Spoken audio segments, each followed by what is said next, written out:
The Assassin.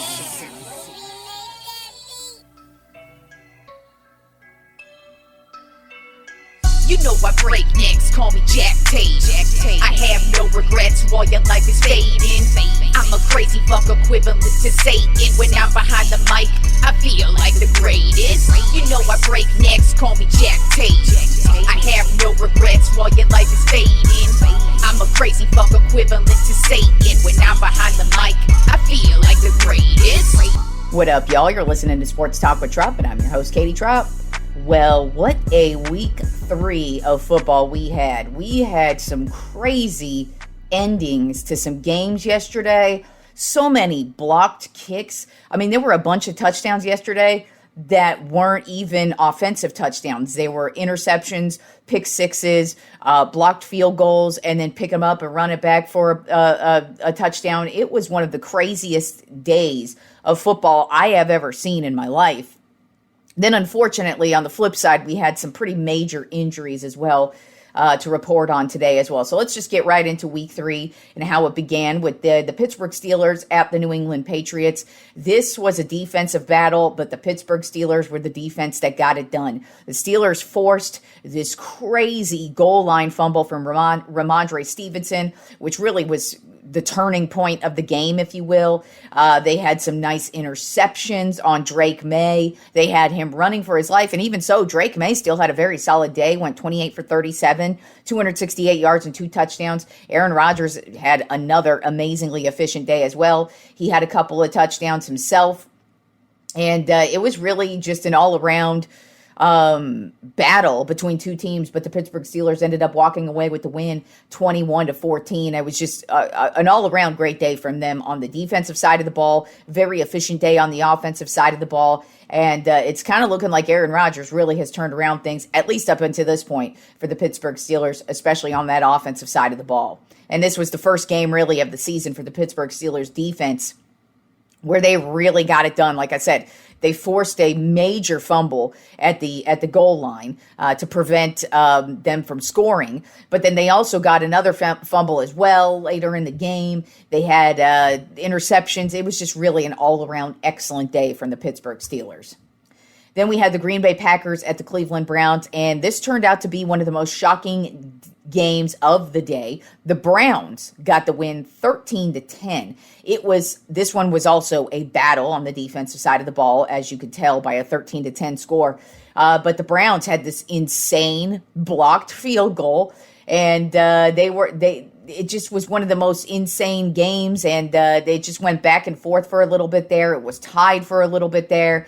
But the Browns, they ended up getting the walk-off field goal win. You know, their kicker last week, he had a horrific game where he missed extra points, he missed field goals. It was just not a good game for him. Cleveland was basically saying, cut this dude, and he actually had a 50-plus yard game-winning kick in this one to get the shocking upset win over the Green Bay Packers, whose offense has been electric in the first 2 games. But this game, they were locked down by this Cleveland Browns defense. And big win for the Browns, 13-10.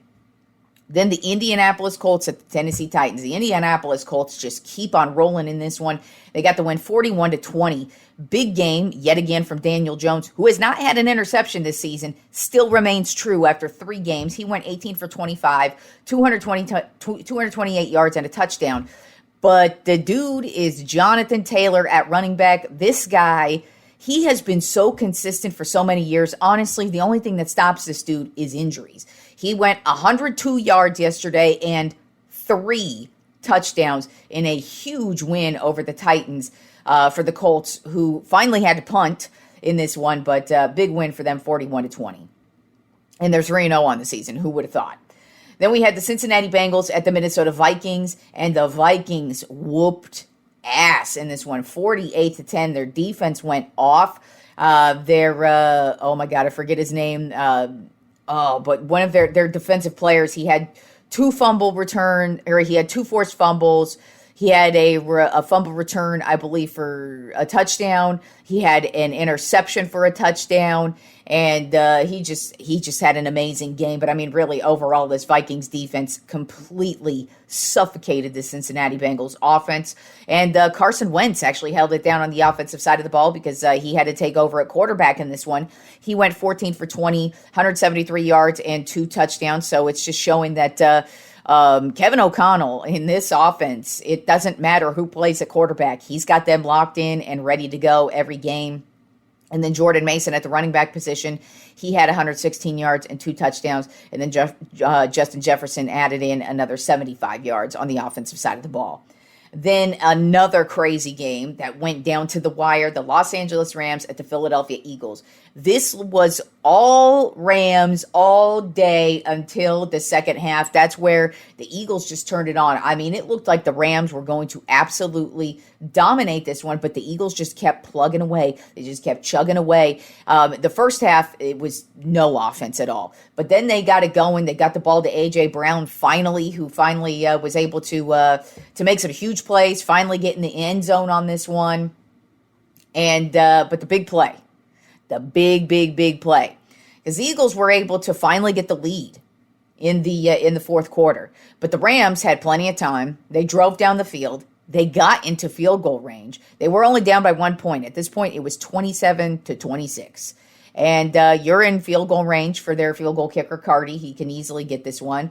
It's just a matter of is he going to get it? Well, the Eagles were pushing and prying, and this defense was just getting at the kicker for the most part. I mean, they blocked, I believe it was an extra point earlier in the game, so they knew they could get at this kicker. They were close on a couple of other plays beforehand, and on this final play, the Rams kicked the ball, and boom, it is blocked. Big Fatty picks it up, runs it back for a touchdown, and the Eagles get the win 33-26. Jalen Hurts, amazing game, 21 for 32, 226 yards and 3 touchdowns.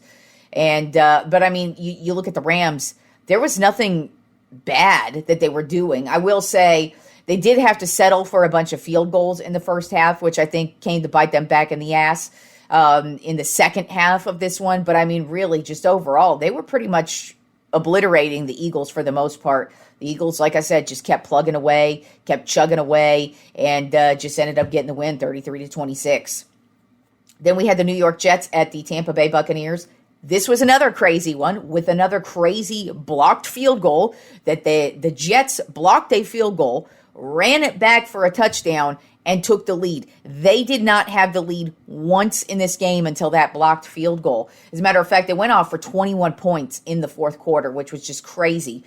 But they left about 1:38 on the clock, and I was like, sorry, y'all. Baker Ice Cold Mayfield is coming out onto the field, and he's already had 2 come from behind wins in week 1 and week 2. And if you didn't think he was going to do it in week 3, you stupid. And guess what? Baker Mayfield did it, drove his team right down the field, and they got the win 29-27. Baker Mayfield went 19 for 29, 233 yards and a touchdown. Bucky Irving on the ground had 66 yards, and Ekbuka, their rookie receiver, had 85 yards. Unfortunately, Mike Evans suffered a hamstring injury in this one, but it does look like they're getting Godwin back in the next game, or at least in 2 games. They should be getting him back pretty soon here. So Evans goes out, but it looks like this Ekbuka the rookie receiver, he might make some waves here because he made some good plays yesterday with Baker, and so we'll see what happens here. But missing out on Mike Evans could be a big deal. But the way I see it is, you got Baker motherfucking Mayfield at quarterback. This guy is ice cold, man. This guy is so. I fucking love watching Baker play. I just love it. When the Jets blocked a field goal, ran it back for a touchdown, that usually takes everything out of you. But when I saw they had 1:38 left, I was like, nah, Baker is back there. I don't care who he's got. I don't care what's happening. He's going to drive him down the field, and whether he gets him in field goal range, whether he gets him a touchdown, he's driving him down the field, and they're going to do it. And that is exactly what they do. As a matter of fact, I'm going to say this about Baker Mayfield. I think he is one of the top quarterbacks in the league. And if he ended up having Patrick Mahomes' career, like if they switched teams, basically just kind of if they were drafted in different positions, if Baker had been drafted by the Kansas City Chiefs, I don't think anything would be different. I think Baker Mayfield would have 3 Super Bowl rings, and he'd be the guy we're talking about in the league. And Patrick Mahomes would still be good, but he wouldn't have the Super Bowl rings. But I feel like if Baker Mayfield wouldn't have been drafted by the Cleveland Browns, and if he would have been drafted by a team like the Kansas City Chiefs, who were already loaded, he had a good coach from the jump, we'd be talking about a lot of different things with Baker Mayfield. That dude is ice cold. He is just an excellent quarterback, and I fucking love watching that dude play quarterback.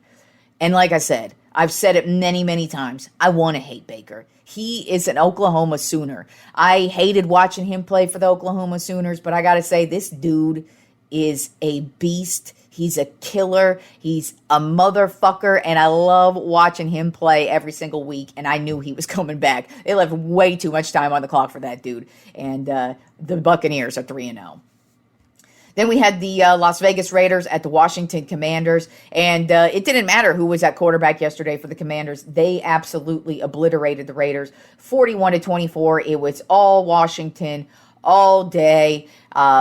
Even though Geno Smith actually showed out yesterday, he went 19 for 29, 289 yards and 3 touchdowns. It's just the Commanders were just dominating on offense, on defense. They even had a special teams. I believe it was a punt return or a kick return for touchdown, one of the two.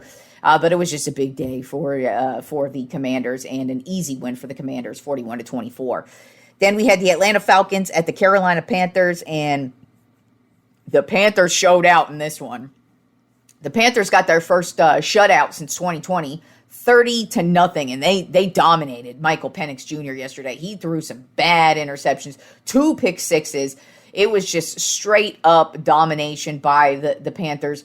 Their receivers were making plays, their quarterback was making plays, their running back was making plays, their defense were making plays. It was just all Carolina all day, and the Falcons looked terrible. And I don't know, man. With the Falcons, I wouldn't be shocked if they actually start making some trades here, because I don't really think the Falcons have any future with the rest of the season. So don't be shocked if maybe they end up trading away like a Kyle Pitts or, God forbid, even a Bijan Robinson. I kind of feel like they're trying to build around Robinson and Penix Jr., but at the same time, they ain't going nowhere this season, and games like that show. Then we had the Houston Texans at the Jacksonville Jaguars. This was a battle between two teams as well. The Texans starting 0-3 on the season. The Jaguars were able to hang on to this one 17-10. Like I said, it was a battle. I mean, the Jaguars came out the gate 7-0. Then it was 7-3. And it was like 10-3. And then it got tied at 10 in the fourth quarter. But the Jaguars were able to make a nice little run here on a game-winning drive. Got the win. Trevor Lawrence had a solid day. Went 20 for 40, 222 yards. ETN Jr., he had 56 yards and a touchdown.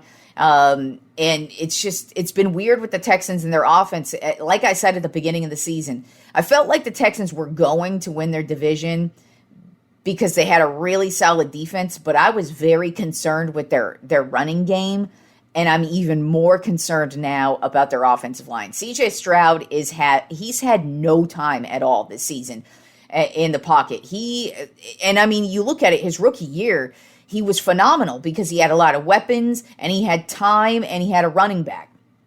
With a terrible offensive line, no ground attack, and a depleted wide receiving core, he looks terrible. And it's not his fault. It's because he has no time at all in the pocket. And then he's forced to run, and then he's forced to make these terrible passes, which usually end up being interceptions or just incompletions. And this Texans team starting off 0-3 is very surprising. But when you look at how terrible their offensive line is and how they have absolutely no running game, it's a struggle for this Houston Texans team, where you look at it, The Jacksonville Jaguars, it's the exact opposite. They actually lead the league in takeaways right now. So their defense is stout. It's their offense that's kind of, I would say, it looks like they're playing in the mud, where it's very slow. They make some nice plays, but then they just end up getting the field goal. So they've got some work on the offensive side of the ball, but defensively, they actually look pretty good right now.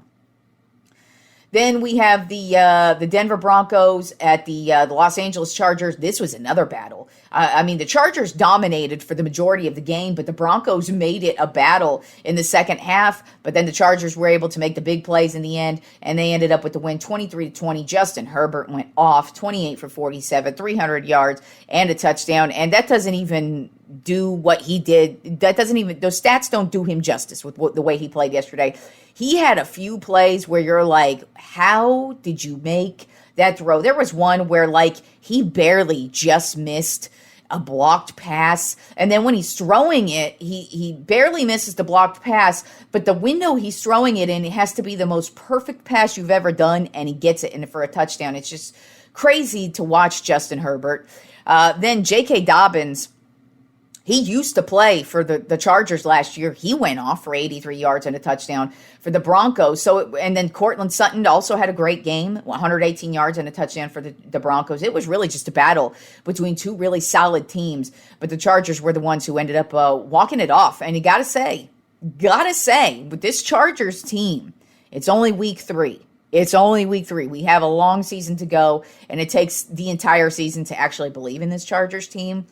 But gotta say, they've been hanging on to these type of games, these type of wins. They almost blew it against the Chiefs, but they were able to hold on. They almost blew it in this one, but they were able to hold on. Are we going to see that from the Chargers all season long? I don't know, but it's been pretty impressive to see what they've done so far to start out 3-0. Then we had the New Orleans Saints at the Seattle Seahawks. This was probably one of the worst games of the day yesterday because it was all Seahawks all day. I mean, the Seahawks had 21 points in the first quarter, 17 points in the second quarter, and they ended up with 44 points total on the day.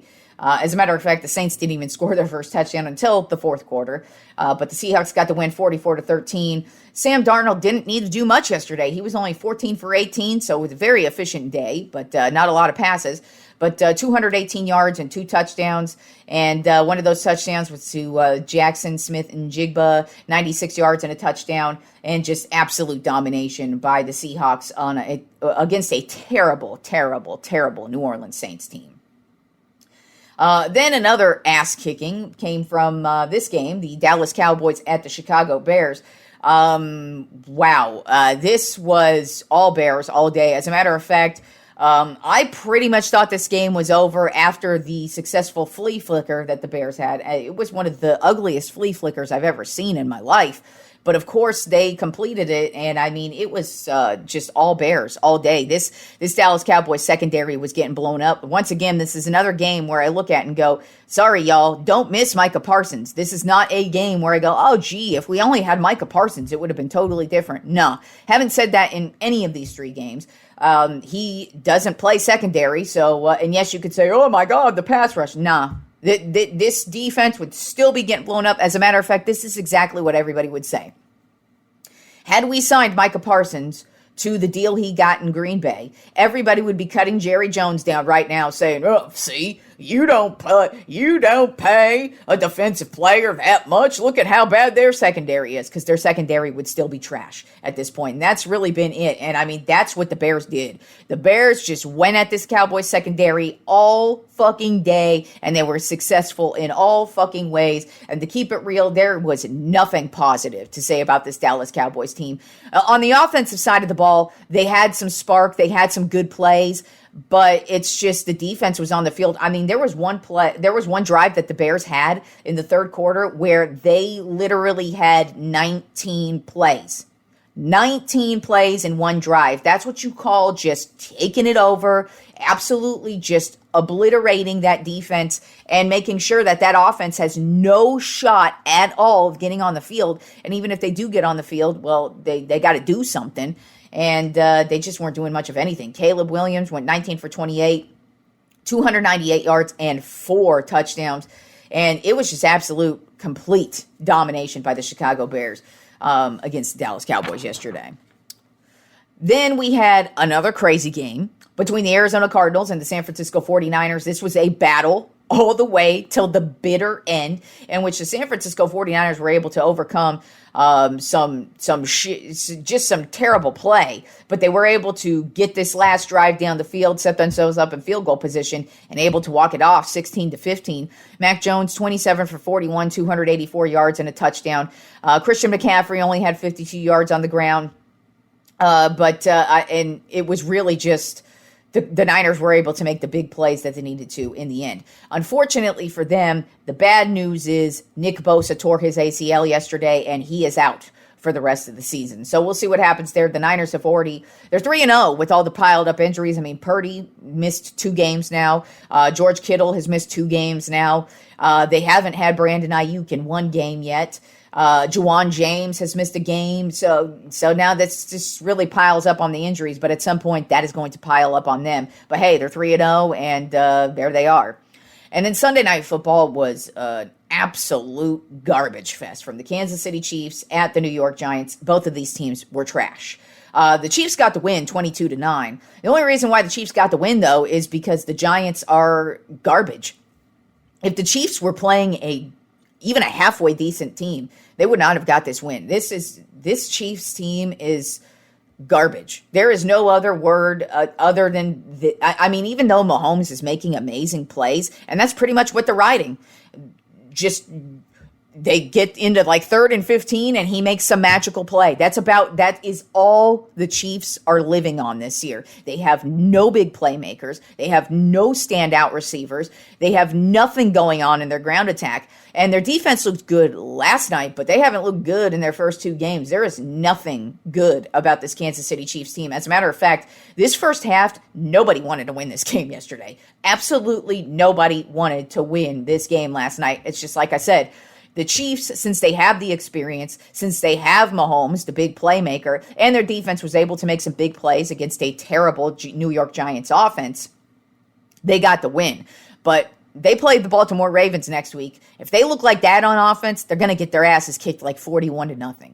So, I definitely think this is the end of the Chiefs dynasty. Everybody's looking at it like, oh, they're going to get Rashee Rice back, and oh, they're going to get Xavier Worthy back. It's not even just that. Their play calling, they used to have those like really cool play calls where you're like, oh my God, I can't believe the Chiefs did that. They don't do that anymore. They are a very one-dimensional, like I said, they rely on Patrick Mahomes scrambling around, making the big Magic Mahomes play, and that is not going to get you to a Super Bowl. That's not going to get you through this season, and I wouldn't be shocked if the Chiefs do not make the playoffs this year. Now, I know it's very, very, very early, and anything can change, and I mean, this team has been known, last year, they were not good on the offensive side of the ball, but they still had the spark. They still were making the big plays, and they could still, like I said, there's tons of football left, but this offense is trash. It is absolute trash. They look terrible, and they're going to need to step it up if they want to even have a hope of competing in their division, because the Chargers, 3-0, look good, have already beat them. The Broncos, they're not, I wouldn't put them anywhere on the Chargers level, but they're going to play the Chiefs well. They've got a solid defense, and if it becomes like a shootout, I'm taking the Broncos in that one. And the Raiders, even though they're not a good team, they always play the Chiefs well. As a matter of fact, they have beat the Chiefs in Kansas City when the Chiefs were like riding high on a winning streak, and the Raiders just sucked ass, but they were able to just play them well because it's a division battle. So I just think the Chiefs are going to have a really difficult time keeping pace with the Chargers. They're really basically going to have to hope that the Chargers have an extreme downfall at this point in time, because the Chiefs look absolutely dreadful. I don't think it's going to get better for them. As a matter of fact, I'm going to keep saying this. I'm not hoping for it, but if they got to rely on Mahomes to keep doing these things in every single game, at some point, Patrick Mahomes is going to get injured. And I wouldn't be shocked if at some point Mahomes gets injured this season and is done for the rest of the year. Now, turning to the Giants side of the ball, they looked atrocious, and everybody wants Jackson Dart, and there's probably going to be a good chance that Jackson Dart takes over at quarterback for Russell Wilson, because Russell Wilson did not look good last night, But Jackson Dart wouldn't have looked good either. Their play calling is terrible. They're literally doubling Neighbors. That's why he barely got any looks last night, because everybody's covered. So there's going to be no change. Even if you do have Jackson Dart come in at quarterback, sorry, Giants fans, you're still going to suck. So it doesn't matter who you have at quarterback. Your team's trash. There's nothing good going on here. And I'm going to say it again, Brian Dable is probably going to be the first coach fired this year. Don't be shocked if he is fired a month from now. Actually, don't be shocked if he's fired in like 2 motherfucking weeks. Because you really take a look at it, let's just say that, because he was not committed to Russell Wilson this morning in his press conference, not committed at all to Russell Wilson. He even said we're reevaluating things. So let's just say Jackson Dart starts this weekend. I don't know who the Giants are playing this weekend, but let's say he starts this weekend and they get blown out again. Then he starts next weekend. They get blown out again. I'm sorry. I kind of look at it like Dayball is probably gone here in the next couple of weeks. So look out for that. All right, so let's move on to Monday Night Football. We have us a doozy of a matchup. It is the Detroit Lions at the Baltimore Ravens. Right now, the Ravens are a 5.5-point favorite. Detroit got right back on track last week. Baltimore has been on track all season so far, even in their loss. To me, Baltimore is easily the best team in the league, most complete team in the league. They are stacked at every single position, and I just kind of feel as the season wears on, this team's going to get better, this team's going to get stronger, and they're going to look real good. I feel like the same thing about Detroit as well, but Detroit, I still have questions about them, especially on the defensive side of the ball. I kind of feel like this is going to be an offensive shootout tonight, even though the Ravens have a very stout defense. They're going to be missing a couple of guys due to injury. So I think it's going to be an offensive shootout. And in that case, I'm always taking Lamar Jackson. I'm always taking Derrick Henry. Those are 2 of the top guys at their positions. And while the Detroit Lions are no slouch team, I've got the Baltimore Ravens winning this one 31-27. In my Week 3 head-to-head matchup between Simon Ruvalcaba, we both had a good week. I went 11-4. He went 12-3, so he did gain a game up on me. So he's now 2 games ahead of me, and we both have Baltimore. Like I said, I've got Baltimore winning 31-27. Simon has Baltimore winning 27-20. All right, moving on to baseball and the Tropp 10 MLB Power Rankings this week. This is going to be the last MLB Power Rankings of the season, because next week begins one of the best times of year, the baseball playoffs. So this is it, guys. Last Tropp 10 MLB Power Rankings of the season. So let's get right into it, beginning with number 1 remains the Milwaukee Brewers. Overall record of 95-61. They are closing in on 100 wins. They could end up with 100 wins on the season. 6-4 in their last 10 games, and not only, they clinched a playoff spot last week. Well, guess what? They clinched the division this past week. So they are now the NL Central crown winners, and they just await to see what happens in these playoffs. Then at number 2 on my Tropp 10 MLB Power Rankings are the Philadelphia Phillies. Overall record of 92-64. They're 6-4 in their last 10 games, and they just keep getting stronger. They also clinched their division this week. They clinched the playoff spot last week, but they are poised, primed, and ready for a playoff run, and they just clinched their division and are ready to head on into next week.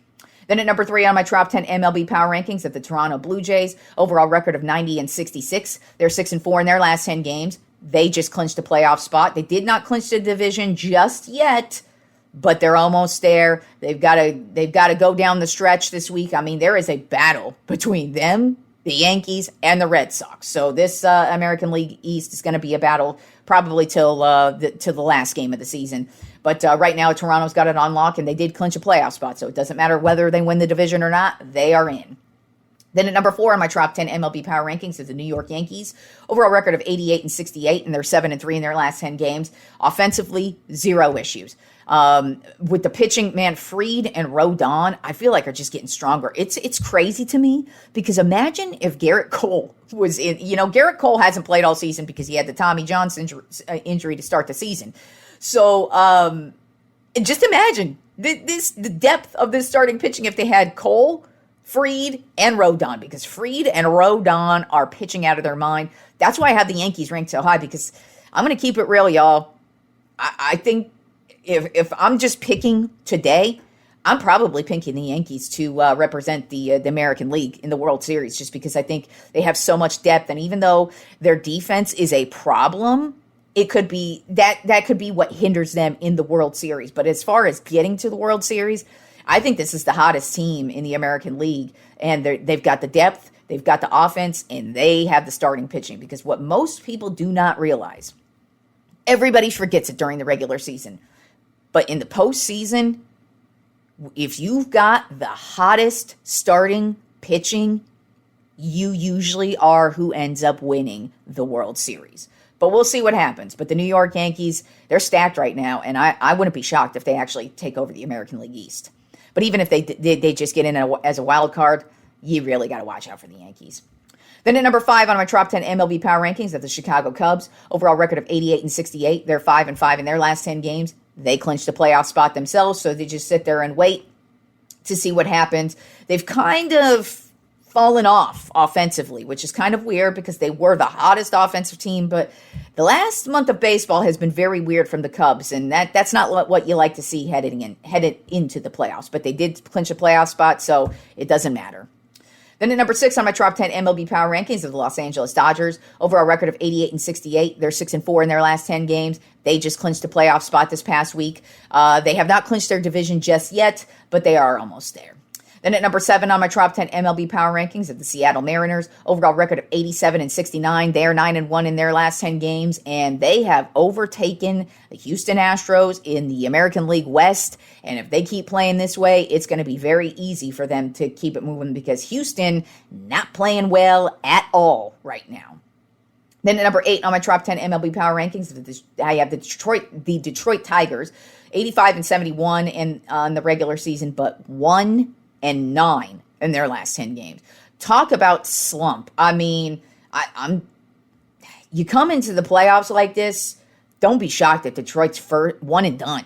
You cannot play baseball like this headed into the playoffs. I mean, they're stacked. I really like this team. They were my team in the American League for the World Series, but I can't really ride with them right now because they are just not playing good baseball.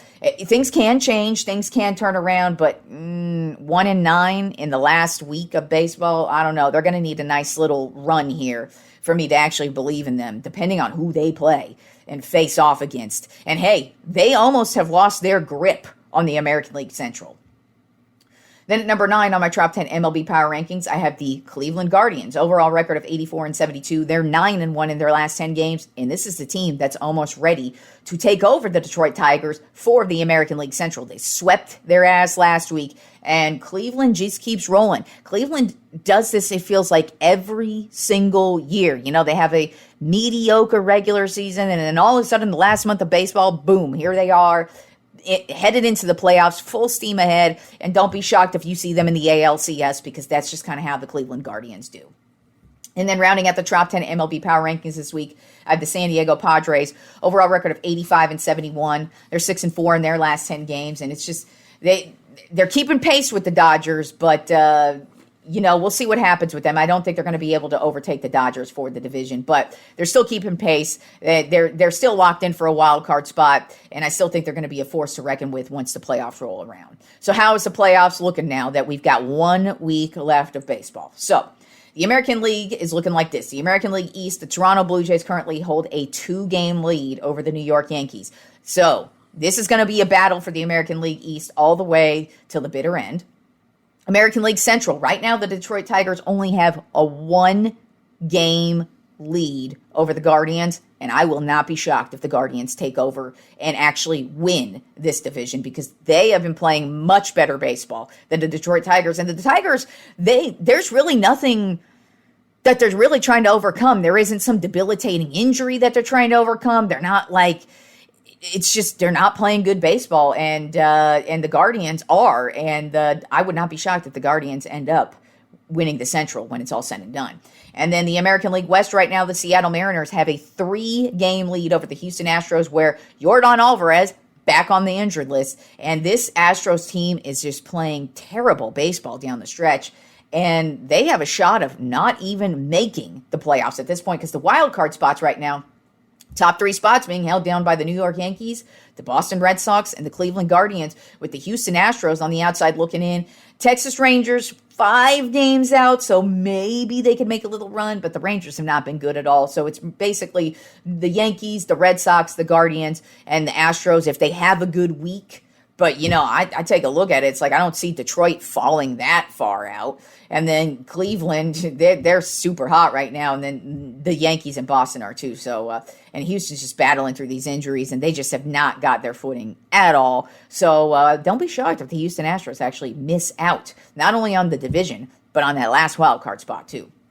And then the National League playoff spots are looking like this right now. Of course, the National League East, won by the Philadelphia Phillies. National League Central, won by the Milwaukee Brewers. So the National League West is the only one up for grabs right now. The Los Angeles Dodgers currently hold a 3-game lead over the San Diego Padres. I kind of feel like that's what it's going to be until the end. I mean, both of these teams, they've pretty much had a similar trajectory. It kind of feels like every time the Dodgers get on a winning streak, the Padres get on one. Then when the Dodgers are slumping, Padres are slumping too. So we'll see what happens there, but I kind of feel like the Dodgers are going to go ahead and walk away with that division. And right now, the wild card spots, the Chicago Cubs, they have clinched a wild card spot, so they 100% have a wild card spot. So there's only 2 wild card spots up for grabs. Right now, that's held down by the San Diego Padres and the Cincinnati Reds, who just snuck in yesterday. And right now, on the outside looking in, we have the New York Mets, the Arizona Diamondbacks, and the San Francisco Giants. I don't really see the Diamondbacks or Giants making a push. And the New York Mets have just been garbage the last month and a half. So I wouldn't be shocked if they just, boom, they're just done, because I don't know what's going on with this team. I mean, the Reds are not an amazing team, but they're playing better than the Mets. That's all I got to say. So that's how we're looking right now, heading into the last week of baseball. And we will see where we're at next week, because the wild card kicks off and it's baseball playoffs, one of my favorite times of the year. All right, y'all. Enjoy the week of sports, and I will talk to you fools on Wednesday.